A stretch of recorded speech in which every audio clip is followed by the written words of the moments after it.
نشے کو ہم پرموٹ کریں. نشہ ہمارے سماج میں، کیونکہ ہمارے پاس علم نہیں ہے. حدیث پاک ہے بے نمازی بے نشہ کرنے والا جب اپنی قبر سے اٹھے گا یا تو اس کی شکل سور کی طرح ہوگی یا تو بندر کی طرح ہوگی. بلکہ یہاں تک فرمایا گیا، علماء فرماتے ہیں جب نشہ کرنے والا مرے گا تو ڈر ہے کہ وہ بھی کافر ہو کر کے مرے گا. بلکہ یہاں تو مجھے ایک واقعہ یاد آیا جس کو علامہ ابن الجوزی نے لکھا.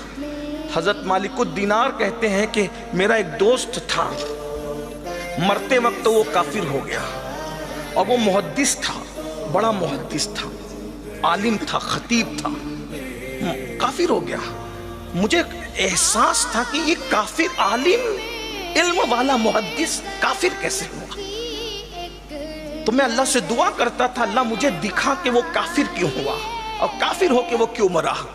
تو ایک دن وہ خواب میں دکھا کہ وہ جہنم کے عذاب میں مبتلا ہے. میں نے کہا سچ بتانا تو کافر ہو کے کیسے مرا. تو اس نے جواب دیا مجھے ایک ایسی بیماری لاحق ہو گئی تھی کہ جس کا علاج کسی کے پاس نہیں تھا. تو ایک عیسائی حکیم نے مجھ سے کہا اگر تو سال میں ایک مرتبہ شراب کا ایک کٹورا پی لیا کر تو تیری بیماری دب جائے گی. شفا تو نہیں ملے گا لیکن بیماری دب جائے گی، تکلیف کم ہو جائے گی.